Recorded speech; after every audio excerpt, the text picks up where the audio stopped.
नमस्कार, आप देख रहे हैं एबीसी न्यूज। मैं हूं अनुराग सक्सेना।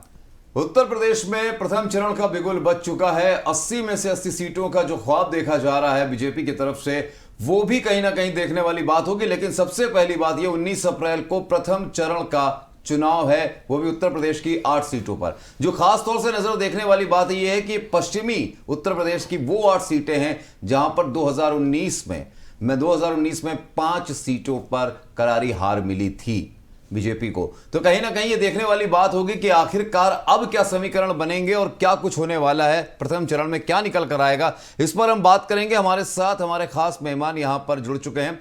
बीजेपी से हमारे साथ जुड़ चुके हैं धर्म प्रकाश गुप्ता जी, साथ ही साथ कांग्रेस से हमारे साथ जुड़ गए हैं श्याम देव सिंह जी, और दूसरी तरफ हमारे साथ सपा से जावेद जमील जी हमारे साथ यहां जुड़े हुए। आप सभी मेहमानों का स्वागत करता हूं, खास स्वागत है आप सभी का। जब बात करी जा रही है उत्तर प्रदेश के प्रथम चरण की, चुनाव का बिगुल बज चुका है। 19 अप्रैल को प्रथम चरण का चुनाव है। पश्चिमी उत्तर प्रदेश की बात हम अगर करें तो कहीं ना कहीं यहां पर मुखालफत हो रही है बीजेपी की खास तौर से। और इस बार इंडी गठबंधन जो है, क्योंकि पिछली बार यहां पर समीकरण जो देखा गया था वो था बसपा सपा का और कहीं ना कहीं आरएलडी का, यानी कंबाइंड था। अब आरएलडी बीजेपी के साथ है और यहां पर बसपा जो है वो त्रिकोणीय मुकाबला करने की तैयारी में है, लेकिन कांग्रेस और सपा एक साथ चुनावी मैदान में है। क्या समीकरण बनेंगे, इस पर अगर हम चर्चा करें तो चर्चा की शुरुआत अगर हम करें तो चर्चा की शुरुआत में ही हम सबसे पहले बात कर लेते हैं धर्म प्रकाश जी से। धर्म प्रकाश जी, 19 तारीख पहला चरण चुनाव है। बीजेपी की उम्मीदें जो हैं इस बार कहीं ना कहीं डामाडोल लग रही है, क्योंकि मुखालफत हो रही है बीजेपी की हर जगह। देखिए, प्रथम चरण में पूरे भारतवर्ष में 102 सीटों पर चुनाव होना है। 102 सीटों पे हम पहले भी, हमारी 40 सीटें थी जी। इस समय तमिलनाडु में दूसरे नंबर पर थी डीएमके, जिसकी 24 सीटें थी। 102 में 40 हमारी थी, 24 उनकी थी। कांग्रेस पहले भी तीसरे नंबर पर थी, 15 सीटें थी। तो जो कुछ भी होना है, क्योंकि जो समाज में प्रतिक्रिया चल रही है, जिस प्रकार सनातन के विरुद्ध डीएमके के लोगों ने बयान दिए, तो उनका जनाधार वहां खो गया है और तमिलनाडु में हमें भारी सफलता मिलने जा रही है। इसलिए इन 102 सीटों पर 70 से 75 सीटों पर भारतीय जनता पार्टी जीतेगी। लेकिन धर्म प्रकाश जी, ये तो आपने साउथ की बात करी, मैं उत्तर प्रदेश की बात कर रहा हूं, जहां पर योगी आदित्यनाथ लगातार कह रहे हैं 80 में से 80 को 80 जीतने का जो वायदा, जो दावा किया जा रहा है, उसकी बात कर रहा हूं। पश्चिमी उत्तर प्रदेश की बात कर रहा हूं। हम कहीं संशय में नहीं है जी। जनमानस हमारे साथ है और धारा 370 हटना, राम मंदिर बनना, जो हम राशन दे रहे हैं और जो हमारी विकास की योजनाएं हैं, किसान सम्मान निधि है, इतना लाभार्थी वर्ग है, तो हमें 80 में 80 सीटें, हम जो भी 8 सीटें उत्तर प्रदेश की हैं, हम 8 की 8 जीतने वाले हैं। अच्छा श्यामदेव जी, ये जो मुखालफत की बात हो रही है उस पर जो जवाब आया है बीजेपी की तरफ से, धर्म प्रकाश जी कह रहे हैं कि हम 8 की 8 सीटें जीतेंगे। आपको लगता है कि कहीं ना कहीं ये एक मुंगेरी के हसीन सपने न साबित हो जाए? देखिए, 2019 का चुनाव का आधार दूसरा था जी, जहां पर भाजपा को सफलता मिली, लेकिन उत्तर प्रदेश की इन 8 सीटों में भाजपा मात्र 3 सीटें पाई थीं। आज समीकरण बदल चुका है। पश्चिमी उत्तर प्रदेश का किसान सड़कों पर दिल्ली के बॉर्डर पर बैठा हुआ है।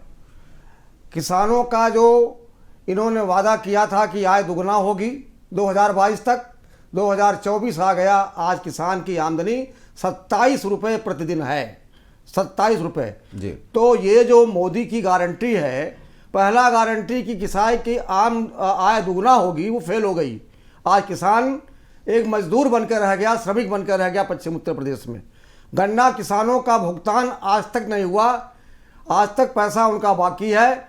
और मोदी जी ने कहा था पश्चिम उत्तर प्रदेश को 2019 में कि हम जो बकाया धनराशि है उस पर ब्याज देंगे आपको। ब्याज तो दूर रहा, मूलधन नहीं प्राप्त हुआ आज तक उन किसानों को। तीसरी बात, अग्निवीर योजना, पश्चिम उत्तर प्रदेश से लाखों नौजवान सैनिक में भर्ती होता है, सेना में भर्ती होता है। आज उसको साढ़े 3 साल की सर्विस कर दिया, 4 साल की सर्विस कर दिया। और जो रोज सुबह से शाम तक दौड़ा करता, प्रैक्टिस करता था, आज वो नौजवान पश्चिमी उत्तर प्रदेश का ये प्रण किए बैठा हुआ है चुनाव आने दीजिए, हम भाजपा को जवाब देंगे। और आज 60 लाख नौजवान, 15,000 पुलिस की भर्ती उत्तर प्रदेश में हो रही थी, 60 लाख नौजवान ने फार्म भरा, 250-250 रुपया जमा किया, करोड़ों अरबों रुपया लिया भाजपा सरकार ने उनसे, और पेपर लीक हो गया। 60 लाख नौजवान, अगर एक घर में 3 वोट है तो 1 करोड़ 80 लाख वोट हो गया। आज 1 करोड़ 80 लाख वोट भाजपा को वोट नहीं देने वाला है। चौथी बात, अभी ये जयंत चौधरी को पार्टी में शामिल किया एनडीए में। जयंत चौधरी का राष्ट्रीय लोकदल पार्टी शामिल हुआ, लेकिन मोदी जी गए कैराना की मीटिंग में, जयंत चौधरी नहीं गए वहां पर। और बिजनौर में योगी जी ने सभा की, जयंत चौधरी नहीं गए वहां पर। अभी से चुनाव पश्चिम उत्तर प्रदेश का हो चुका है। यह संकेत मिल चुका है कि जाट जयंत चौधरी के साथ नहीं है, जाट इंडिया महागठबंधन के साथ है, और हम 8 के 8 सीट जीतेंगे। आज मैं चुनौती ये आपको दे रहा हूं। भाजपा की विफल गारंटी जो मोदी की गारंटी है, वो झूठी गारंटी है जो 2014 में गारंटी किया। आप ये कहते हैं हमने किसान समाधान योजना, सम्मान योजना दिया, 500 रुपए आप साल महीने दे रहे हैं उसको, 6,000 साल दे रहे हैं, 25,000 लागत बन गई उसको।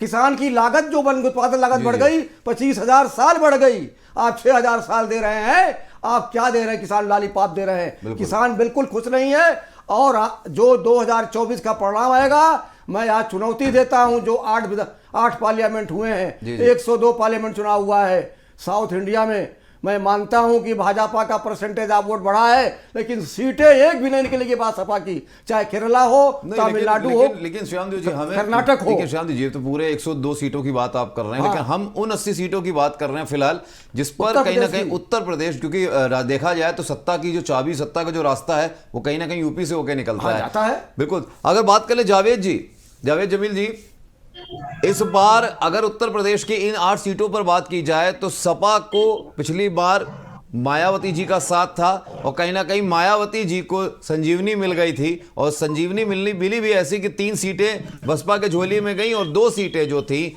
जिसमें आपकी रामपुर सीट और मुरादाबाद सीट, वो सपा के हाथ में थी। लेकिन उपचुनाव में, 2022 के उपचुनाव में बीजेपी ने रामपुर सीट भी अपने खाते में कर ली, तो आपके पाले में 1 सीट आई थी।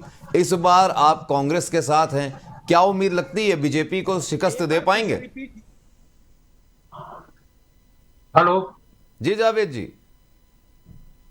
देखिए, कल 19 अप्रैल को जो 102 सीटों पर चुनाव हो रहे हैं 21 राज्यों में, उसमें उत्तर प्रदेश में 8 सीटों पर चुनाव हो रहे हैं।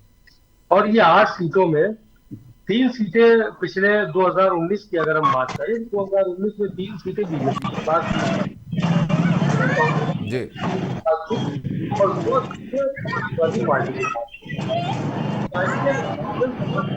समाजवादी पार्टी का गठबंधन था, उन गठबंधन के पास 5 सीटें थी, और भारतीय जनता पार्टी जो कह रही है इस चुनाव में कि 80 में हम जीतेंगे, उसके पास मात्र 3 सीटें थी। यानी अगर हम 2019 का आंकड़ा लेके चलेंगे तो 65% वोट बैंक बीजेपी के अगेंस्ट जो गठबंधन उस टाइम बना था, समाजवादी पार्टी, बहुजन समाज पार्टी, उसके साथ था। और उस सीटों में भी बता दे कि जैसे मुजफ्फरनगर के वो सीट महज 6,500 वोटों से मार्जिन नहीं था उस एक सीट में भी। अगर उस सीट को का डिफरेंस जोड़ा जाए तो बहुत बड़ा मार्जिन नहीं था। उस हिसाब से जैसे भारतीय जनता पार्टी कह रही है कि अभी हमारे भारतीय जनता पार्टी के प्रवक्ता महोदय बता रहे थे कि 80 में 80 हम जीतेंगे। अगर हम पिछले बार का आंकड़ा उठा के देख ले, हम अभी उनका विरोधी बताया कि ध्यान जी 2 मीटिंग 2 रैलियों में नहीं शामिल हुए, हम उन सबकी बात ही नहीं करें, पिछले प्रदर्शन की बात भारतीय जनता पार्टी इन 8 सीटों में सिर्फ 3 ही सीटों में थी। यानी कि 65% वोट या 65% उसके खिलाफ वोट था, और सीटें भी उसके खिलाफ थी। तो इस बार 80 में 80 कैसे जीत लेंगे? ये बिल्कुल हास्यास्पद सवाल है। पिछली बार जैसे सहारनपुर से हमारे कैंडिडेट थे, वो पिछली बार कांग्रेस से चुनाव लड़े थे और लगभग 2 लाख से ज्यादा वोट लेकर आए थे। इस बार वो खाली इंडिया गठबंधन के चुनाव है। आपकी कहीं कुछ है भी नहीं, समाजवादी पार्टी के भी जो है प्रत्याशी है, गठबंधन के भी प्रत्याशी, तो बहुत मजबूत स्थिति में इस बार इंडिया गठबंधन वहां पे है। और मुझे उम्मीद नहीं, पूरा भरोसा है कि ये आठों सीटें जो ये कह रहे हैं कि 80 में 80, ये पश्चिमी उत्तर प्रदेश की जो 8 सीटें हैं, ये पूरी की पूरी इंडिया गठबंधन के बिल्कुल। खाते में धर्मप्रकाश जी, नजर आ रही है। 80 में 80 सीटों की बात आपने करी, यूपी की बात करी, आपने कहा 8 की 8 सीटें हम जीतेंगे, लेकिन अगर इस बार का समीकरण देखें तो कहीं ना कहीं ठाकुर जो नाराज चल रहे हैं, खासतौर से मुजफ्फरनगर की अगर बात करें, संजीव बालियान की बात करें, वहां पर प्रत्याशी हैं, उनके खिलाफ वहीं के ठाकुर खड़े हो गए हैं। और ठाकुरों के साथ साथ देखा जाए तो आपके मुजफ्फरनगर के जब दंगे हुए थे, उसमें जो आपके फायर ब्रांड नेता थे, संगीत सोम जैसे नेता थे, इस बार वो भी आपके अपोजिट में। ऐसे में कैसे आप ठाकुरों की नाराजगी को और जाटों की नाराजगी को किनारे कर पाएंगे? भारतीय जनता पार्टी विचारधारा की लड़ाई लड़ती है। हमारा जो विचार है, हमारा जो राष्ट्रवाद है, हमारी जो विकास के प्रति प्रतिबद्धता है, वही हमारा है। हमारे यहाँ कोई संशय नहीं, हमें कोई प्रत्याशी बदलने की जरूरत नहीं पड़ती, हमें प्रत्याशियों के नाम डिक्लेयर करने में कोई दिक्कत नहीं होती, हमें अपने कार्य को सामने लाने में कोई दिक्कत नहीं होती। हम जातिवाद से बढ़कर के राष्ट्रवाद और विकास पर बात करते हैं, और वही हमारी सफलता का मार्ग है। लेकिन धर्मप्रकाश जी, ये सफलता किस तरह की सफलता है जहां पर आपके अंदर भीतरघात चल रही है? आपके अंदर ही अगर मुजफ्फरनगर सीट की बात करें, वहां पे ठाकुर नाराज हैं, आपके संगीत सोम जैसे नेता नाराज हैं, कहीं ना कहीं देखा जाए तो ऐसे में कैसे? क्योंकि संगीत सोम जैसे नेताओं के संगीत और संजीव बालियान जी को कहते हैं ना, मोदी जी की जो रैली थी उसके बाद वहां पर पीछे सेफ हाउस में जाके मीटिंग करनी पड़ी, सीएम योगी आदित्यनाथ को वहां खुद उतरना पड़ा मैदान में, कि ताकि जो लड़ाई चल रही, झगड़ा चल रहा है अंदरूनी, वो खत्म हो जाए। इससे कैसे निपटेंगे? क्योंकि जयंत चौधरी के भी आपके साथ आने से कुछ समीकरण बदलते नहीं दिख रहे हैं।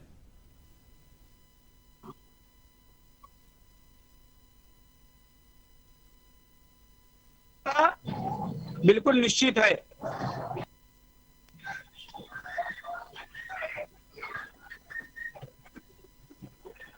हम अपनी सफलता के प्रति पूर्णतः आश्वस्त हैं। श्यामदेव जी, लगातार जो सवाल मैं पूछना चाह रहा हूं धर्मप्रकाश जी से, कि जिस तरीके के हालात वहां पे बन रहे हैं, जिस तरीके की चीज़ें वहां पर बन रही हैं, संजीव बालियान खड़े हुए हैं मुजफ्फरनगर में, और मुजफ्फरनगर दंगों में जो फायर ब्रांड नेता बनकर आए थे बीजेपी के, संगीत सोम जैसे नेता वहां पर थे, कहीं ना कहीं उनकी नाराज़गी, इस बार उनको टिकट ना देना, कहीं ना कहीं वो नाराज़गी जाहिर हो रही है। और लोग जो हैं इस बार ठाकुर जो खास तौर से हैं वो नाराज़ चल रहे हैं। ऐसे में किस तरीके से बीजेपी सोच पा रही है? मुझे तो ये समझ में नहीं आ रहा कि बीजेपी कैसे सोच पा रही है कि हम वहाँ पर सीट निकाल पाएंगे। अभी भाजपा के प्रवक्ता ने कहा, माननीय गुप्ता जी ने, कि हमारी विचारधारा है, हमारी विकास है, कोई प्रत्याशी हो, हम जात धर्म की राजनीति नहीं करते हैं। आज सबसे बड़ी जात की बात करने वाले लोग, आज आपने जाटों के नाम पर जयंत चौधरी को जोड़ा कि जयंत चौधरी आएंगे तो जाट जो हमसे अलग हैं वो जाट हमसे मिल जाएंगे।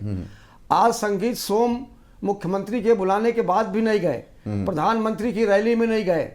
आज गुजरात का राजपूत, राजस्थान का राजपूत, पश्चिमी उत्तर प्रदेश का राजपूत एक बद्ध तरीके से इकट्ठा हो चुका है। वो इनके रूपाला मंत्री ने ऐसे शब्द कह दिया कि आज पूरा उत्तरी भारत का जो क्षत्रिय समाज है वो भाजपा से दूर हो गया है। दूसरी बात मैं कहना चाहता हूं, अभी उन्होंने कहा विकास की बात कहा, आप पश्चिम उत्तर प्रदेश में क्या विकास है? आप जाके देखिए, शुगर मिल से कनेक्टिंग जो रोड है, जो 10 साल पहले जिसकी हालत वैसी थी, मैं गए आंखों से देखा, ट्रैक्टर ट्राली को जाने लायक सड़क नहीं है, और 4 किलोमीटर मेन रोड से जाने के लिए क्या विकास किया उन्होंने? चीनी मिलों का विकास नहीं हुआ, पेराई सीजन में जो भुगतान होना चाहिए नहीं हुआ किसानों के लिए, और हमने जो 5 गारंटियां दिया है युवा के लिए, महिलाओं के लिए, श्रमिकों के लिए, किसानों के लिए, भागीदारी हमने जो तय की है। आज राहुल जी की कांग्रेस पार्टी की जो हमारी 5 गारंटी है, हम उस 5 गारंटी के अलावा हमने ये भी कहा कि हम गरीब महिलाओं को 1 लाख रुपया साल देंगे। हमने कहा जो ग्रेजुएट हैं उनको हम 5,000 का स्टार्टअप जो है योजना उनको देंगे। हमने महिला सशक्तिकरण की, ये महिलाओं की बात करते हैं। जाट लड़कियां जो वहाँ मॉडल पाई हुई थी, वो वहाँ 6-6 महीने जंतर मंत्र बैठी रही, पश्चिम उत्तर प्रदेश की, हरियाणा की। आज इनके प्रधानमंत्री जी तक वहाँ नहीं गए, कोई मंत्री तक वहाँ नहीं गया। और आज उनको जैसे दिल्ली पुलिस ने बूट मार करके बाहर किया वहाँ से, आज जाठों की बेटियां अपमान महसूस कर रही हैं, पूरा जाट समाज वहाँ अपमान महसूस कर रहा है। और किसानों से जो वादा किया, आज दिल्ली के बॉर्डर पर हरियाणा के जाट किसान बैठे हुए हैं, पश्चिमी उत्तर प्रदेश के जाट किसान बैठे हुए हैं। आज कोई भी भाजपा का मंत्री, कोई मेंबर ऑफ पार्लियामेंट उन किसानों से बात करने नहीं जा रहा है। तो किस बेस पे धर्म प्रकाश गुप्ता जी कह रहे हैं कि हमारी विचारधारा है, विकास की योजना हमारी है, हमारी किसान खुश हमसे है, मजदूर खुश हमसे, हमको वोट मिलेगा। 8 की 8 सीट महागठबंधन की झोली में जा रही है। लेकिन जावेद जी, मैं आपसे पूछना चाहूंगा कि इस बार जब आपका गठबंधन हुआ है कांग्रेस के साथ, जावेद जमील जी, तो किस तरीके से आप देख पा रहे हैं? क्योंकि मुरादाबाद में कहीं ना कहीं नाराजगी है, वहां पर एसटी हसन का टिकट काट के आपने वहां पर रुचि वीरा को टिकट दे दिया है अखिलेश यादव ने, कहीं ना कहीं ये नाराजगी है। और रामपुर में आजम खान नाराज चल रहे हैं खुद सपा से। ऐसे में सपा के अंदर से ही कहीं ना कहीं समाजवादी पार्टी के अंदर से ही देखा जाए विरोध के सुर निकल रहे हैं। कैसे निपटेंगे अखिलेश यादव इनसे, और कैसे इंडिया गठबंधन के जो प्रत्याशी वहां पे हैं उनको जीत हासिल होगी, इस पर भी थोड़ा सा बताएंगे आप? देखिए, जैसे आपने मुरादाबाद की सीट की बात की, एसटी हसन की, जी, कि उनका टिकट काट के रुचि वीरा जी को दे दिया गया।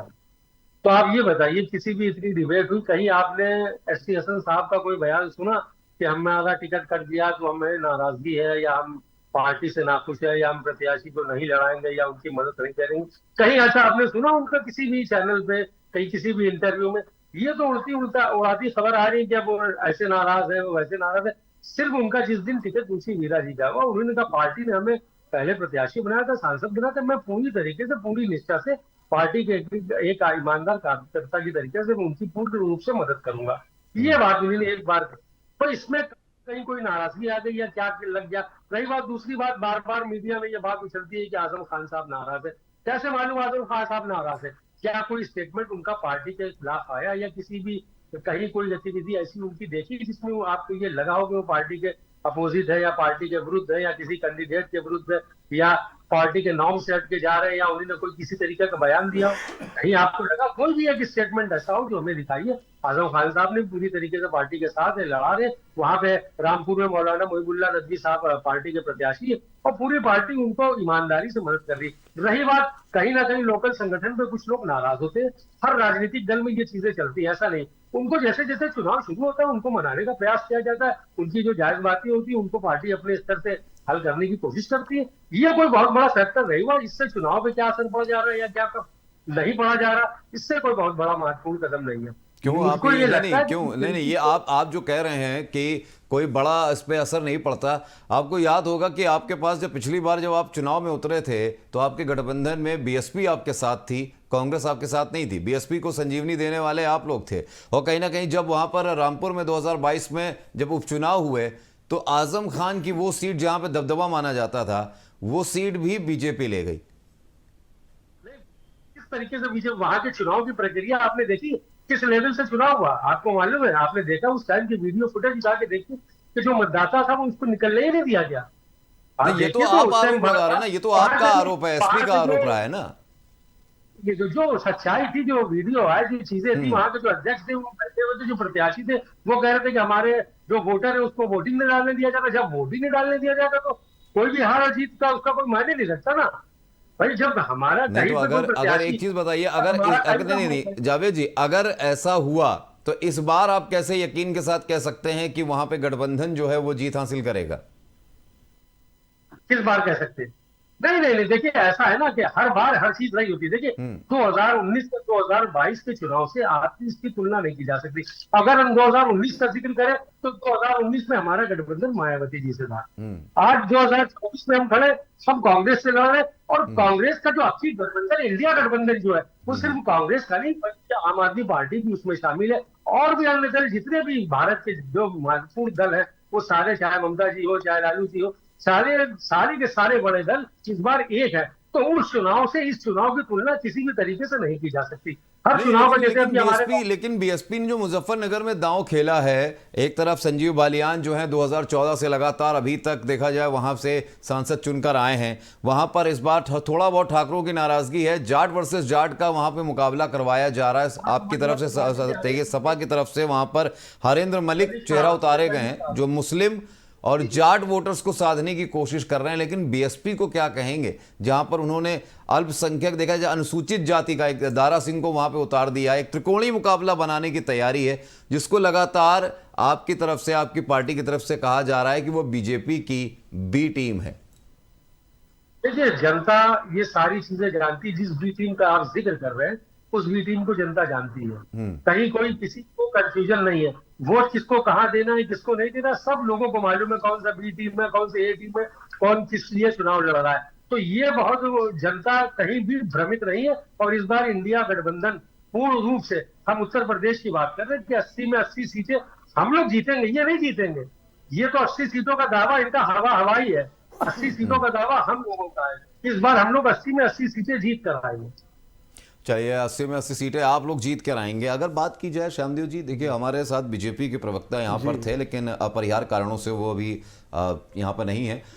तो मैं बीजेपी की तरफ से भी एक सवाल पूछना चाहूँगा। जिस तरीके से लगातार 80 में 80 सीटों की बात की जा रही थी और लगातार जो वादे किए जा रहे हैं, जो कहा जा रहा है कि हमने ये योजनाएं दी हैं और अगली बार जो अगर हम जीत के आते हैं तो हम इतने कहते हैं 3 करोड़ घर और बना के देंगे, और गारंटी, मैंने मोदी की गारंटी की जो बात की जा रही है, बेरोजगार की गारंटी देने की बात की जा रही। आपको नहीं लगता कि पिछले 10 सालों से आप सत्ता में थे, इन 10 सालों में आपको ये सारी चीज़ें करने की प्रयास करने चाहिए थे? आखिरकार 10 सालों में कहाँ कमी रही है बीजेपी से? और जिस तरीके से ये वायदे और दावे अभी जो हमारे बीजेपी के प्रवक्ता यहाँ पर थे वो कर रहे थे, आपको नहीं लगता कि कहीं ना कहीं ये भी एक जुमलेबाजी हो रही है? देखिए, मोदी जी जो गारंटी देते हैं वो बिल्कुल झूठी गारंटी है। 2014 में कहा था 2 करोड़ हम रोजगार देंगे नौजवानों को 1 वर्ष में। 10 साल हो रहा है, क्या हिंदुस्तान के 20 करोड़ नौजवान को नौकरी मिल चुकी है? चाहे प्राइवेट सेक्टर हो चाहे सरकारी क्षेत्र हो, बिल्कुल हम दोनों की बात करते हैं। जहाँ तक सवाल कहे थे कि हम काला धन लाएंगे स्विच बैंक से, और गिनाते थे इतने 1000 करोड़ हमारे देश का धन विदेश में जमा है। आप विश्वास मानो बैठे हो वहाँ, आप लोग भाषण देते थे, आप अगर वो काला धन हम लाए तो आप सबके एक एक के थैली में 15-15 लाख रुपए चला जाएगा। आया 15 लाख रुपया? कितने हजार लोगों ने, लाखों लोगों ने बैंक में अकाउंट खुला लिया था कि भाई 15 लाख हमारे खाते में आ जाएगा। कितनी बड़ी गारंटी मोदी की झूठ है। मोदी गारंटी कहा था मोदी जी ने कि हम किसान की आय दुगना करेंगे, कितने वादे किए थे, एक भी वादा पूरा उनका हुआ नहीं। आज क्या करते हैं कि 2047 तक भारत विश्व का विकसित देश हो जाएगा। अरे 2047 तक मोदी जी आप 96 साल के हो जाएंगे। कहाँ 96 साल आप रहेंगे नहीं रहेंगे तो भगवान जाने, लेकिन आप आज बताइए 10 साल में क्या किया। सरकार अपना 10 साल के विकास का श्वेत पत्र जारी करती है। पार्लियामेंट में सरकार ने, भाजपा ने 10 साल मनमोहन सिंह का श्वेत पत्र जारी किया। क्या अचंभे की बात है भाई, आप अपना काम नहीं बताएंगे? राम मंदिर पे वोट मिलेगा आपको? एक बार भगवान राम को भुना चुके आप, 2 बार भुना चुके, दूसरी बार पुलवामा को भुना चुके सैनिकों के नाम पर। अब आपके पास भुनाने के लिए क्या है? क्या भाषण देते हैं? भाषण में क्या कहते हैं? परिवारवाद। परिवारवाद क्या भाषा होता भाई? अरे परिवारवाद कोई कहता है? कोई चुनाव लड़ता है, पार्लियामेंट एमएलए का, जिला परिषद का जीत के आता है, वो चुनाव जीतता है, परिवारवाद होता है। एक परिवार के किसी लड़के को, किसी बेटे को, भतीजे को टिकट देने का अधिकार पार्टी को नहीं? क्या वो काम कर रहा पार्टी में तो टिकट क्यों लड़ेगा? वो जीत के आता है।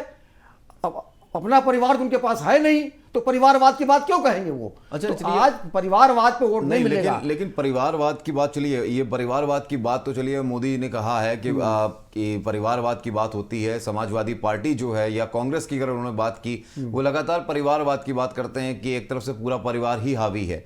और यहाँ तक कि उन्होंने साउथ की अगर बात की जाए तो वहां पर भी उन्होंने कह दिया कि डीएमके के जो परिवारवाद चल रहा है, तो हर बार एक ही परिवारवाद की बात। लेकिन जब हम बात करते हैं समीकरणों की और देखा जातिगत समीकरणों की इन चुनावों में, तो कहीं ना कहीं जो पश्चिमी यूपी की बात आती है, जैसे किसानों की बात करी, किसानों को ठगा महसूस किसान कर रहे हैं। ऐसे में जो किसान नेता हैं वो इस बार क्या करने वाले, क्योंकि इस बार जो आरएलडी है, जयंत चौधरी हैं, वो तो चले गए हैं, क्योंकि पिछली बार वो सपा के साथ खड़े थे, जावेद जमील जी सपा के साथ खड़े थे, देखा जाए आपके ये जयंत चौधरी जी। तो जयंत चौधरी अब जो है उन्होंने पाला बदल लिया है, कहीं ना कहीं उनको भी ये एक कहते हैं ना कि कॉन्फिडेंस है कि अपने कितने दिन नाराज रहेंगे, जो हमारे जो जाट जो हमारे नेता हैं या किसान नेता हैं वो कितने दिन नाराज रहेंगे, आखिरकार हम इनको मना ही लेंगे, और वो देखने वाली बात होगी। मैं आपसे कहना चाहूंगा जी, जयंत चौधरी के जाने पर जाट उनके साथ नहीं गया है। एक आध 150 हो सकते हैं चले गए हों, लेकिन भारी संख्या में जाट आज महागठबंधन के साथ है, हमारे साथ है। और महागठबंधन को वो, क्योंकि किसान बहुत नाराज वहां पश्चिम उत्तर प्रदेश का है, किसान की आय न दूनी हुई न उसकी आमदनी बढ़ी, खाद का दाम बढ़ गया, बीज का दाम बढ़ गया, सिंचाई की लागत बढ़ गई, बिजली माफ करने के बाद का किसानों के लिए ट्यूबवेलों का आज तक उनके घर में नोटिस जा रही है, और रिकवरी की नोटिस पश्चिम उत्तर प्रदेश किसानों घर पे जा रही है। कोई बिजली माफ उनका नहीं हुआ, तो किसान कैसे वोट देगा इनको भाई? अच्छा जावेद जी, ये किसानों की बात तो हमने कर ली, जिस तरह से श्यामदेव जी कह रहे हैं किसानों की कहीं ना कहीं देखा जाए मुखालफत ही रही है बीजेपी की सरकार में, और इस बार जो है जो जाट जो वोट बैंक है, यानी कि जो खास तौर से पश्चिमी यूपी का किसान है, वो इनको आईना दिखाने की बात करेगा, कोशिश करेगा। लेकिन जब हम नगीना की तरफ देखते हैं, जो नगीना क्षेत्र है, नगीना पिछली बार देखा जाए तो बीएसपी के पाले में था, इस बार भी वहाँ पे समीकरण कुछ ऐसा है कि इस बार वहाँ पर चंद्रशेखर जो हैं आज़ाद आम आदमी पार्टी के वहाँ पे खड़े हो रहे हैं, और कहीं ना कहीं ये भी एक सेंध लगाने की कोशिश कर रहे हैं कि हम किसी तरीके से वहाँ पर सेंध लगाएं, और सेंध लगा के जो अनुसूचित जाति और जनजाति का जो है दलित वोट है उसको अपने पक्ष में कर लें। ऐसे में आपको लगता है कि क्या समीकरण फिर से बीएसपी के हक में होगा? क्या नगीना सीट निकाल पाएगी बीएसपी? देखिए, नगीना में गठबंधन के प्रत्याशी जी है मनोज कुमार जी, और वहां पार्टी ने जो भी गठबंधन का प्रत्याशी उतारा है, कहीं भी उतारती है तो उसकी पूरी एनालिसिस करके सारी चीजें देख के, और कहीं कहीं पे बार बार जो आप लोग एक सवाल करते हैं कि पार्टी ने प्रत्याशी बदल दिया, तो होता ही है कि पार्टी की स्ट्रेटजी सामने वाले को भी काफी हद तक देख के करी जाती है। कि जैसे हम, जरूरी नहीं है कि एक छोटी सी मिसाल हम क्रिकेट की दे रहे हैं कि जरूरी नहीं कि पहला ओवर अगर हम हमेशा देखते हैं तो हो सकता है किसी किसी मैच में आपने देखा होगा कि स्पिन बॉलर से भी ओपनिंग करा दी जाती है। तो ये एक कैप्टन की स्ट्रेटजी होती है कि हमें किस तरीके से काम करना है। वही तरीके अक्सर पार्टी, अब नया दौर है, सारी चीजें बदल रही। पहले ये होता था कि टिकट मिल गया तो कटने का नाम नहीं आता था। अब समय समय पे परिवर्तन आदमी करता है, सामने वाले की स्ट्रेटजी क्या है, किस तरीके का वोटर है, वहां क्या समीकरण बन रहा, उन सारी चीजों को देखकर अक्सर टिकट बदल दिए जाते हैं। पार्टी ने जो नगीना में कैंडिडेट उतारा है, जहां पे आप तो की बात कर रहे हैं चंद्रशेखर जी की, वहां पार्टी ने मनोज कुमार जी को अपना प्रत्याशी बनाया है। नहीं, लेकिन ये देखा जाए, लेकिन कहीं ना कहीं ये एक नुकसान भी पहुंचा सकते हैं ना, क्योंकि पल्लवी पटेल नाराज रही और उसके बाद ये चीज निकल कर आई सामने, पीडीए का जो एक दावा आपके समाजवादी पार्टी करती रही है उसके खिलाफ कहीं ना कहीं ये एक नया गठबंधन और बन गया। क्या ऐसे में नहीं लगता कि ये थोड़ा बहुत नुकसान, क्योंकि पिछली बार बीएसपी खाते में अपने ले गई वहां का जो सीट थी, उसके बाद अब ये चंद्रशेखर वहां पे खड़े हो रहे हैं, तो हो सकता है कि दलित वोट ना अगर बीएसपी के पाले में गया तो शायद इनके पाले में चला जाए। देखिए, ऐसा ना, हमने क्या कहा कि जनता इस चुनाव में बहुत समझदार है। ये चुनाव पिछले पहली पार्टी के चुनाव से बहुत भिन्न है। हमने बताया कि 2019 तक जो चुनाव हुआ उसमें अब लगभग चुनाव एक पे एक है। एक या तो वोट इधर पड़ रहा है मोदी जी के साथ, या मोदी जी के आदेश पड़ रहा है, बाकी वोट कहीं बढ़ नहीं रहा है। पहले जो चुनाव में वोट बढ़ता था, पोलराइजेशन से ही हमेशा बीजेपी ने चुनाव को जीतने का काम किया है। पहली बार हमें लग रहा है कि मौजूदा टाइम में ऐसा है कि पोलराइजेशन नाम मात्र के बराबर हो रहा है। जैसे एक सीट आपने चंद्रशेखर जी की बताई कि वो सीट ऐसी है कि पोलराइज हो सकता है, कि वोट पोलराइज हो सकता है, आपका ये आंकड़ा। लेकिन समाजवादी पार्टी या जो गठबंधन के प्रत्याशी है, इन्हीं सारी स्ट्रेटजी पे काम करके वहां प्रत्याशी उतारा गया, और मुझे उम्मीद है, पूरा भरोसा है कि वहां परिणाम हमारे पक्ष में गठबंधन के। अच्छा, लेकिन इकरा हसन जो कैराना में जो आपकी जो महागठबंधन है कांग्रेस के साथ, उसमें आपकी जो इकरा हसन जो है प्रत्याशी के तौर पे वहां उतरी हैं, आपको लगता है कि इकरा हसन जो है वहां पर टक्कर दे पाएंगी प्रदीप चौधरी को, जो दूसरी बार इस बार चुनावी मैदान में है बीजेपी से? बिल्कुल इकरा हसन टक्कर दे पाएंगी, और लगभग काफी समय से वो उस क्षेत्र में मेहनत कर रही है। आज की बात नहीं है, जब से उनके भाई का जो विधायक है भाई दसन, उनके साथ वो लगी रही, लगातार लगी रही, पिछले 1.5-2 साल से लगातार वो जनता के बीच में लगभग लगभग रही। उस बीच हम लोगों का भी एक बार कैराना जाना हुआ तो बहुत एक्टिव, मतलब नए जमाने की जो मुस्लिम महिला कही जाएगी, उसमें वो तेज सरकार बिल्कुल निकली है, बाहर विदेश से बढ़ के आई है। तो मुझे नहीं लगता कि कहीं भी कोई दिक्कत आएगी, बल्कि कैराना चुनाव बिल्कुल गठबंधन के पक्ष में है। अच्छा श्यामदेव और बल्कि जी, ये 8 जी जी, सीटें हमने 8 सीटें आज जिससे जो कही है, आज हम लोगों की डिबेट होगी, आप देख लीजिए कि इसमें 8 सीटों में 90% इसमें महागठबंधन को सीटें जाएंगी। बिल्कुल, वो तो 4 जून को पता चल ही जाएगा। लेकिन श्यामदेव जी, जिस तरीके से कैराना की हम बात कर रहे हैं, वहाँ पे इकरा हसन की बात की जा रही है, यंग एज की हैं, और कहीं ना कहीं जो मुस्लिम वोटर्स हैं उनके बीच में अच्छी पैठ है उनकी, सुशिक्षित है वो। हाँ सुशिक्षित है और विदेश से पढ़कर आई हैं। लेकिन एक चीज़ जहाँ पर देखने वाली बात है कि जो धरातल पर जो चीज़ें हुई हैं, अगर पिछले साल की बात करें कैराना की, तो कहीं ना कहीं सबसे बड़ा मुद्दा निकल कर आ रहा था पलायन का। और सीएम योगी आदित्यनाथ जो हैं, उन्होंने ये साफ तौर से इस बार भी चुनावों में कहा कि हमने पलायन को रोका है, यानी पलायन जो कैराना से हो रहा था उसको हमने सबसे बड़े अहम मुद्दे के रूप में उसको रोक दिया है। अब लोग पलायन नहीं कर रहे हैं। तो क्या आपको नहीं लगता है कि शायद जो वोटर्स हैं उनका पलायन का मुद्दा जो रहा वो तो उस समय ही फेल हो गया जब प्रदेश सरकार ने एक कमेटी बनाकर हुकुम सिंह जी के नेतृत्व में भेजा था वहां, और हुकुम सिंह जी ने जो रिपोर्ट दिया उसमें यही कहा गया कि पलायन की दृष्टिकोण से लोग नहीं गए वहां से, और न पलायन हुआ वहां से। ये झूठा एक प्रचार था सब सरकार का, कोई पलायन नहीं हुआ, और आज भी लोग वहां रह रहे हैं कैराना में, अपना काम धाम कर रहे हैं। इन्होंने कोशिश की सांप्रदायिक दंगा भड़काने का, सब करने का, लेकिन ये सब नहीं। दिक्कत ये है आज कि कैराना में भी जो मोदी जी की रैली हुई, मोदी जी गए वहां, जयंत चौधरी नहीं गए। अब समझ लीजिए, ये सबसे बड़ा प्रश्न तो लोगों यही का नहीं है। गए, जयंत चौधरी नहीं गए। जिस ताकत को ये अपने साथ लाना चाहे लाए, लेकिन वो ताकत के साथ मतदाता जाट का उनके साथ नहीं गया। आज मतदाता किसान नाराज है वहां जाट का, और वो किसान मतदाता जो जाट का है या किसी वर्ग विशेष का किसान जात वर्ग का हो, वो आज इंडिया गठबंधन के पक्ष में है। वो मोदी जी को दिल्ली से हटाना चाहता है। अच्छा, मोदी जी ने ये वादे किए, जी सब झूठे निकले, श्यामदेव कोई जी, वादे सत्य नहीं हुए। लेकिन जो जिस तरीके से आपने बताया, और ये चीज हमने भी देखी है कि जयंत चौधरी उस मंच पर एक साथ नहीं पहुंचे जहां पर उन्हें पहुंचना था, क्योंकि इन जो 8 सीटें हैं, इन 8 सीटों में से 7 सीटों पर बीजेपी है और 1 सीट आरजेडी के हाथ में आई है।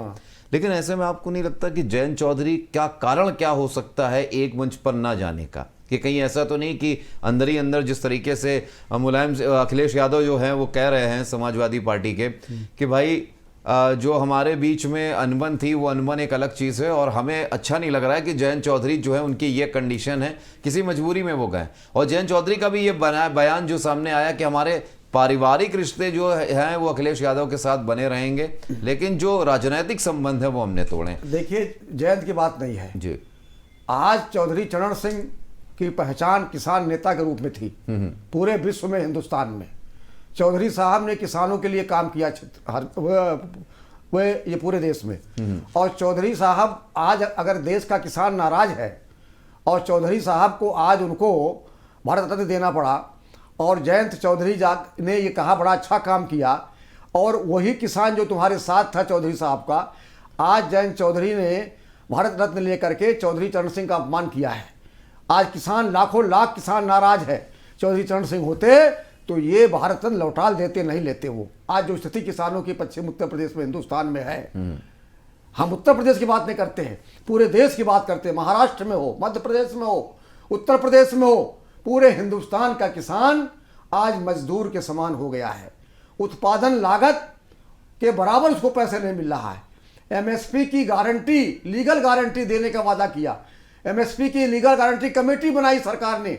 आज तक कमेटी ने कितनी बैठकें की, क्या मीटिंग में निकल के आया, आज तक मोदी जी नहीं उसको ला पाए, क्योंकि ये एमएसपी को लीगल गारंटी दे नहीं सकते हैं। कारण है क्योंकि ये जो किसानों की खेती कॉन्ट्रैक्ट बेस पे अडानी अंबानी को देना चाहते हैं। और मैं आज आपको विश्वास दिलाता हूं, 2024 में आ गई तो किसान मजदूर रह जाएगा, किसान की जमीन उसके हाथ से निकल जाएंगी, और ये सारा कृषि क्षेत्र जो किसान का है ये जो अडानी के हाथ चला जाएगा। आज अडानी के बहुत बड़े बड़े वेयर हाउस बनाए जा रहे हैं। आज इसीलिए कि किसान का उत्पादन जो खेती का होता है बिल्कुल। वो एकत्रित करेंगे। देखिए अच्छा। लॉकडाउन में जी। सारे उद्योग बंद हो गए, सब बंद उघाटा हुआ, लेकिन कृषि क्षेत्र ने संभाल लिया हिंदुस्तान को। तो आज इन उद्योगपतियों की निगाहें कहाँ है? किसान के कृषि क्षेत्र पर है। और ये इसीलिए एमएसपी को लीगल गारंटी नहीं देंगे, चूंकि ये लीगल गारंटी दे देंगे तो अडानी अंबानी को उसी दाम पे किसानों से लेना पड़ेगा, इसलिए नहीं देंगे ये। अच्छा जावेद जी, अभी इस चुनावों में एक सबसे बड़ा मुद्दा जो है इलेक्टोरल बॉन्ड के नाम से भी सामने आया, और उस पर कहीं ना कहीं जो चंदा जमा हुआ है उस पर भी कहीं ना कहीं जावेद जी बहुत बड़ा आज कहते हैं आरोप प्रत्यारोप लगते रहे हैं। और इस बार अभी प्रथम चरण के चुनावों से पहले ही, कुछ दिनों पहले, अभी 2 दिन पहले ही देखा जाए तो प्रधानमंत्री नरेंद्र मोदी ने खुद एक बहुत एक्सक्लूसिव इंटरव्यू दिया, और उसमें उन्होंने साफ करने की कोशिश ये की कि भाई हमने कभी ये नहीं कहा कि हम जो प्रयास कर रहे हैं वो बिल्कुल सही है। हमने ये कहा कि हम प्रयास कर रहे हैं और वो हो सकता है सही भी हो सकता है ना भी हो। तो किस तरीके से आप देखते हैं उनकी इस बात को, इस परिप्रेक्ष्य को, कि भाई आखिर ये आकर चुनावों से ठीक पहले ये बात इंटरव्यू में क्यों कहनी पड़ी? क्या कारण था कि कहीं ना कहीं डामाडोल स्थिति उनको लग रही है कि इलेक्टोरल बॉन्ड जो है बहुत बड़ा जिन्न होने वाला है उनकी हार का? देखिए, इलेक्टोरल बॉन्ड के लिए हम लोग इससे पहले भी एक दिन डिबेट में काफी देर तक चर्चा कर चुके हैं, और ये सबसे बड़ा घोटाला, मतलब भारत का सबसे बड़ा अब तक का घोटाला है। और जिस तरीके से सुप्रीम कोर्ट ने उसमें मतलब कार्रवाई की वो सराहनीय योग्य, और जिससे पूरी तरीके से बीजेपी दूध का दूध पानी का पानी बिल्कुल साफ आ गया। उसमें कहीं किसी से कहने या सुनने की कोई बात नहीं किस तरीके से बीजेपी ने चंदा लिया, किनसे लिया, जो कंपनी मेडिकल की थी या जिसकी थी, जो ठेके लिए हुए थी बड़े बड़े, जिनकी आमदनी 50 करोड़ है, 150 करोड़ चंदा दिए हुए थे, तो क्यों दिए हुए थे? सारी चीजें बिल्कुल आया हो चुकी है, और ये जनता को सब कुछ मालूम हो चुका है। और जो हम लोग की जितनी भी कोशिश है कि ज्यादा से ज्यादा इलेक्टोरल बॉन्ड के विषय में जनता को अवगत कराए, और आने वाले चुनाव में जो है सबसे बड़ी बीजेपी को खतरा जो है इलेक्टोरल बॉन्ड से ही है, इसलिए बीजेपी परेशान है। ये जो 400 पार का नारा दिया है, अभी आप 4 जून आने दीजिए, 400 पार तो छोड़ दीजिए, 200 पार कर लीजिए, बहुत बड़ी बात है। 400 नहीं, पार तो बहुत बड़ी बात लेकिन है। एक सर्वे जो अभी हाल ही में सर्वे एक आया है अभी प्रथम चरण के चुनावों से पहले, उसमें साफ साफ उस सर्वे में दावा किया गया है कि 373 सीटें जो हैं वो बीजेपी के खाते में जाने वाली है, और 151 सीटें जो हैं वो अन्य के खाते में जाएंगी। यानी कि जो आपके अन्य की बात करें तो विपक्ष के खाते में जाएंगी, गठबंधन के खातों में। तो आपको नहीं लगता कि एक बहुत बड़ा ये सर्वे में दायरा है, या फिर ये सर्वे भी कहीं ना कहीं देखा जाए हवाबाजी है? सर्वे पे कोई भरोसा नहीं है। सर्वे जी। कैसे आ गया? अभी वोट पोल हुआ नहीं है, वही साहब है कि मैच हुआ नहीं, टास हुआ नहीं, कुछ हुआ नहीं, पहले ही से आप डिक्लेयर करे हुए, कोई 400 बता रहा है, कोई 300 बता रहा है, कोई 350 बता रहा है, सब तो हवा हवाई है। जनता अब इन नहीं, सर्वों पे कोई भरोसा नहीं है। लेकिन जावेद जी, इसको आप हवा हवाई कैसे कह सकते हैं? क्योंकि कहीं ना कहीं जो पार्टियां होती हैं, जो पॉलिटिकल पार्टियां होती हैं, वो भी अपने स्तर पर अपने जो कार्यकर्ता हैं, जो बूथ से रिलेटेड है, जमीनी कार्यकर्ता, उनके थ्रू सर्वे कराते हैं ना। हम आपसे पूछते हैं कि इसका क्या पैरामीटर क्या है? चलिए, हमने उनकी बात मान ली कि हमारी 173 आ रही, उनकी 300 आ रही, क्या कैसे बनाया ये तो बताइए। अभी वोटिंग हुई नहीं, प्रतिशत पता नहीं कितना मतदान हुआ, कितना नहीं हुआ, कुछ भी नहीं हुआ। अरे कोई डाटा काम करने के लिए कुछ डाटा तो होना चाहिए, क्वेश्चन पेपर होगा जब तो हम उसका आंसर देंगे। पेपर अभी हाथ में आया नहीं, पहले तो हमने कहते मेरे 100 में 100 नंबर आए, कैसे? यही तो हम पूछना चाह रहे। अरे पहले चरण का मतदान हो जाता, यही 8 सीट का मतदान हो जाता, उस पर प्रतिशत वोट आता, कितना पड़ा कितना नहीं पड़ा, उससे हम खुद एक एनालिसिस निकालते, डाटा निकालते, क्या हुआ क्या नहीं हुआ। अभी तो कुछ शुरुआत ही नहीं हुई है, फिर उससे पहले कैसे कह दिया 373? नहीं, लेकिन जावेद जी ये सर्वे, जावेद जी ये सर्वे जो होते हैं ये एक बंद कमरे में पिछले आंकड़ों को देखते हुए नहीं होते हैं, ये पब्लिक ओपिनियन होता है। जो पब्लिक की जो कहते हैं ना, पब्लिक की अपने अंदर की जो बात होती है वो बाहर निकल कर जब आती है सर्वे के थ्रू, ये पब्लिक ओपिनियन की बात होती है। पब्लिक के जो अंदर अंतर मन में चल रहा है ये उसकी बात कर रहे हैं, उस सर्वे के आधार पर ये बातें सामने आई हैं। ओपिनियन की हम बात कर रहे हैं जी, पब्लिक ओपिनियन की बात कर रहे हैं। पब्लिक ओपिनियन इतनी पहले से, मान लीजिए कोई क्षेत्र है, मतलब जाटों का क्षेत्र है, या बीजेपी का क्षेत्र है, या समाजवादी पार्टी का क्षेत्र है, या कांग्रेस का क्षेत्र, वहां 10 लोगों से किया सर्वे में, तो ये बताते हैं कि 20,000 लोग, 50,000 लोगों से हमने बातचीत की, उसका जो कंक्लूजन निकाला उसी के आधार पर उन्होंने एक रिपोर्ट तैयार कर दी कि ये आ गया, ये पीछे, यही तो है आंकड़ा। ऐसा तो है नहीं कि वोटों की गिनती हो गई या वोट पड़ गए, ऐसा तो कुछ भी नहीं है। अब किस क्षेत्र में आप घूम रहे हैं, पहले तो ये बताइए। अलग अलग पॉकेट है, वोट बैंक के भी, ऐसा कोई थोड़ी नहीं। कुछ एरिया ऐसे हैं जो बीजेपी के, अब सपा के एरिया में लगा कि बीजेपी के एरिया में आपने 50,000 लोगों से पूछ लिया, अब 50,000 से पूछ लिया, तो आप ये बताइए। नहीं, लेकिन एक चीज तो ये तो आपसे भी सवाल पूछा जा सकता है ना भाई साहब कि जब आप लोगों की बात आती है, इंडी गठबंधन की बात आती है, तो आप लोग इतने श्योर शॉट कैसे हो जाते हैं कि इस बार हमारी 8 की 8 सीटें निकलने वाली हैं? हो सकता है कि आप लोगों ने भी कोई ना कोई इस तरह का पब्लिक ओपिनियन लिया हो जहां पे ठाकुरों से या फिर देखा जाए जो वहाँ राजपूत हैं, जो जाट हैं, वो कहीं ना कहीं नाराज चल रहे हैं, आपने भीतरघात या अंदर पता करने की कोशिश की हो जिससे आप दावे कर रहे हैं?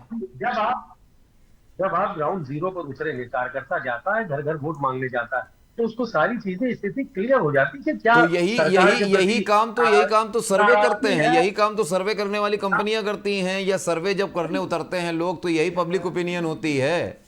इसी बात का तो मैं भी आपसे कह रहा हूं कि जैसे आपके कार्यकर्ता जमीनी स्तर पे जाके लोगों से बातचीत करते हैं, उसी तरह सर्वे करने वाली जो कंपनियां होती हैं, जो चैनल्स होते हैं, वो वहां जब पब्लिक ओपिनियन करते हैं जाके, तो उनको भी पब्लिक से पता चलता है, उसके प्रतिशत पर वो ये आंकड़े निकाले जाते हैं। राजनीतिक दल के काम करने में और पब्लिक किसी अन्य आदमी के काम करने में जमीन आसमान का फर्क है। आप राजनीतिक व्यक्ति किसी भी वोटर से बात करके एक कंक्लूजन निकाल सकता है, और घर का एक्सपीरियंस होता है। नॉन पॉलिटिकल और पॉलिटिकल का फर्क क्या है? यही तो फर्क है। देखिए पॉलिटिकल, देखिए मैं आपको बता दूं, जितना मैं आपको बता दूं, जमीनी स्तर पर मैंने देखा है, कभी भी जो आम जनमानस है वो खुल के कभी भी, अगर समाजवादी पार्टी का भी कोई कार्यकर्ता पहुंच जाएगा तो कभी कोई आम आदमी ये नहीं कहता कि नहीं भाई साहब हम आपको वोट नहीं देंगे, हम बीजेपी को वोट देंगे। क्योंकि जनता जो है वो कभी भी खुल के बात नहीं करती, वो सीधे सीधे अपना जब जवाब देना होता है ना, तो वो सीधे सीधे वोट के जरिए देती है, और उसके बाद वोट काउंटिंग में पता चलता है। तो फिर आप जो कह रहे हैं ना कि जो पॉलिटिकल पार्टियां जो करती हैं सर्वे, तो वो सर्वे पे आप उस आधार पे कैसे कह सकते हैं, श्योर शॉट कैसे हो सकते हैं कि 100% हमारी जीत होगी? पॉलिटिकल पार्टी का सर्वे इसलिए मजबूत होता है कि उसका वहां संगठन, एक बॉडी होती है जो पूरे मतलब लाइफ टाइम से उसी क्षेत्र में काम कर रही होती है, उसको सारे एरिया मालूम होते हैं, कौन सा एरिया हमारा कमजोर है, कौन सा मजबूत है, कहाँ से हमें वोट मिल सकता है, कहाँ से नहीं मिल सकता, कहाँ में मेहनत करनी, कहाँ नहीं करनी। यही सब तो तैयारी चुनाव से पहले होती है। जावेद जी, इसी आंकड़े के आधार पे तो मैं भी कह रहा हूं, और यही आंकड़े सर्वे के थ्रू निकलते हैं, क्योंकि जिस तरीके से आजकल पॉलिटिकल पार्टियां जो हैं बड़ी बड़ी कंपनियों को साध रही हैं, बड़ी बड़ी कंपनियों का सहारा ले रही हैं, क्योंकि जमीनी स्तर पे आपके कार्यकर्ता स्वयं नहीं जाते, जमीनी स्तर पे बड़ी बड़ी कंपनियां हायर करती हैं, चाहे वो सोशल मीडिया के लिए हो, चाहे वो सर्वे कराने के लिए हो, बड़ी बड़ी कंपनियां हायर की जाती हैं, वो जाके सर्वे करती हैं, लोगों से फोन कॉल के जरिए बात करती हैं, लोगों को मैसेज के जरिए या लोगों तक पहुंच के उनके बंदे नुमाइंदे वहां जाके बात करते हैं कि आपको कितना नंबर आप देंगे इस सरकार को और आने वाली जो दूसरी पार्टियां हैं। आपको ये लगता है कि 2 महीने पहले या 3 महीने पहले ये सारी चीजें वोटर क्लियर कर देता है? आपको लगता है क्या? नहीं, ये तो मैं आपसे पूछ रहा हूं कि आप ही बता दीजिए। जो अभी प्रथम चरण का चुनाव है जावेद जी, प्रथम चरण का चुनाव है, अभी वोट पड़ा नहीं है, अभी कुछ भी नहीं हुआ है, और पिछली बार अगर बात की जाए तो आपके हिस्से में महज 2 सीटें आई थीं, और उन 2 सीटों में भी उपचुनाव जब हुआ था रामपुर का, वो भी सीट हथिया ली थी बीजेपी ने। तो आपके पास देखा जाए ओवरऑल इन 8 सीटों में 1 सीट बची थी आपके पास, उसमें भी आप बीएसपी को 3 सीटें दे चुके थे। तो आप कैसे कह सकते हैं कि इस बार जो सपा ने गठबंधन किया, सपा बड़ी जीत हासिल करेगी, गठबंधन जो एनडी गठबंधन वो बड़ी जीत हासिल करेगा?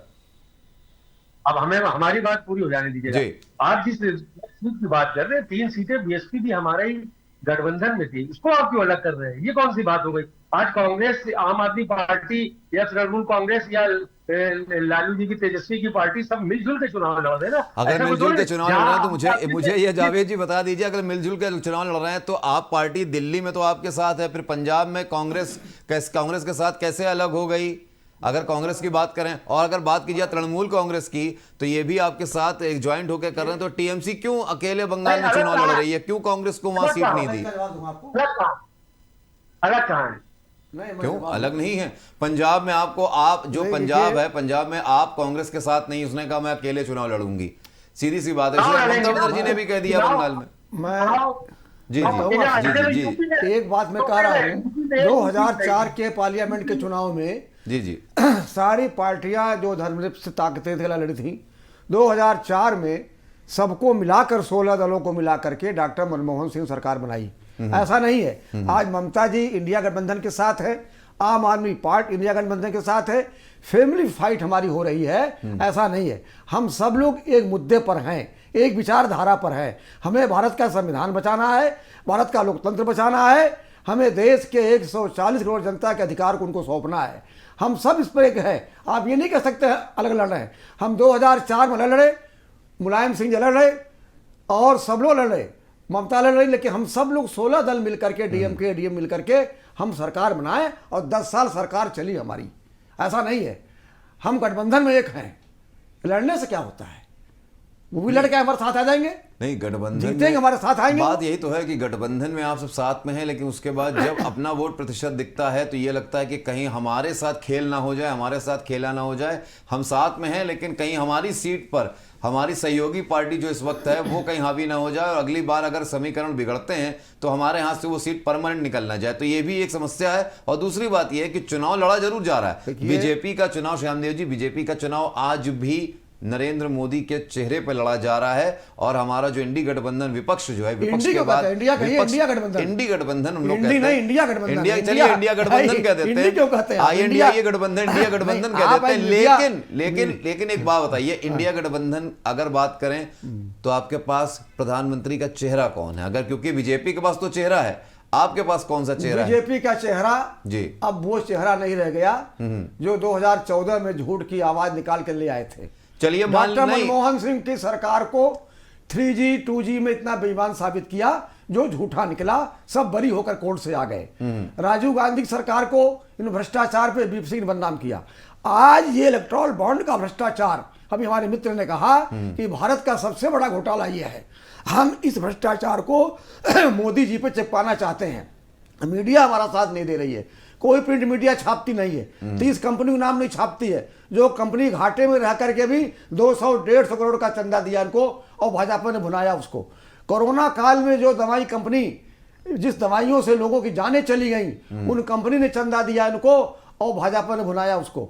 नवयुग संगठन जो था, वहाँ इंजीनियरिंग संगठन, वहाँ उत्तरांचल में टनल बनाया, 40-50 मजदूर फंस गए, भाग गया, उसने 52 करोड़ का चंदा दिया इनको। चंदा दो, धंधा लो, ये भ्रष्टाचार भाजपा की सरकार में है। चलिए मान लिया, और माननीय भाजपा अध्यक्ष नड्डा जी पर इस पर आपराधिक केस लगना चाहिए कि ऐसे कंपनी ने चंदा लिया। नहीं, बिल्कुल सही बात है। नहीं श्यामदेव जी, बिल्कुल सही बात है, आपराधिक मुकदमा होना चाहिए और लगना चाहिए और जनता इसका जवाब देगी। लेकिन जनता इसका भी जवाब देगी कि जेएनयू जैसी जो एक देखा जाए कहते हैं ना पाठशाला है, वहां से जो लोग निकलते हैं, कन्हैया कुमार जैसे जो टुकड़े टुकड़े गैंग की बात करते हैं, जो देश के टुकड़े करने की बात करते हैं, वो भी कहीं ना कहीं इस बार गठबंधन का हिस्सा होकर चुनावी मैदान में उतरे। टुकड़े गैंग की बात कौन करता है? जनता भी कन्हैया कुमार नहीं करते हैं। टुकड़े टुकड़े गैंग की बात करने वाले भाग गए जम्मू कश्मीर। महबूबा बीजेपी की सरकार थी, क्यों नहीं गिरफ्तार किया उनको वहां से? झूठा आरोप लगाते हैं। टुकड़े टुकड़े गैंग की बात तो हिंदू महासभा ने किया था, आरएसएस ने किया था। देश का विभाजन किया इन्होंने, 2 टुकड़े देश को कर दिया। ये आप नहीं कहते। देखिए कन्हैया कुमार ये नारा नहीं लगा सकता है। देखिए श्यामदेव जी, वो जो कम्युनिस्ट पार्टी का नेता रहा है, सीपीआई सीपीएम के लोग इस विचारधारा के नहीं होते। नहीं, वो हम समझ रहे हैं श्यामदेव जी किस विचारधारा के लोग होते, सबको पता है। वो देश के टुकड़े कैसे हुए वो हम सब भी जानते हैं। चीन के हिस्से में इतना बड़ा हिस्सा कैसे गया, अक्साई चीन कैसे बन गया और मानसरोवर कैसे चला गया, वो सभी जानते हैं। 47 में कहाँ हुआ? अरे भाई देखिए, चीन पाकिस्तान कैसे बना, हम पाकिस्तान कैसे नहीं तो आप तो जानते हैं पाकिस्तान बनने के समय कांग्रेस नहीं थी क्या? देखिए, सावरकर जी की 2 नेशन की थ्योरी थी, जिन्ना जी की। जिन्ना और सावरकर ने मिल करके ये बंटवारा कराया। चलिए बिल्कुल, चलिए आज हमने ये जानने की कोशिश की कि किस तरीके से ये पहले चरण का जो चुनाव है वो होने वाला है और उसमें कहीं ना कहीं जो आरोप प्रत्यारोप है वो अभी भी लग रहे हैं और कहीं ना कहीं दावे जो किए जा रहे हैं वो यही किए जा रहे हैं कि जीत हमारी होगी। अब ये तो वक्त बताएगा, पहले चरण का चुनाव जब हो जाएगा उसके बाद कुछ ना कुछ चीज़ें जो परिदृश्य है वो क्लियर होता दिखाई देगा। फिलहाल श्यामदेव जी आपका और जावेद जमील आपका बहुत बहुत शुक्रिया हमसे जुड़ने के लिए, अपने विचार रखने के लिए। तो चर्चा में आज हमने यहाँ पर ये जानने की कोशिश करी कि किस तरीके से प्रथम चरण चुनाव होगा। अब देखेंगे अगले अंक में कि किस तरीके से क्या होने वाला। फिलहाल आज की चर्चा में इतना ही। आप देखते रहिए ABC न्यूज़। नमस्कार।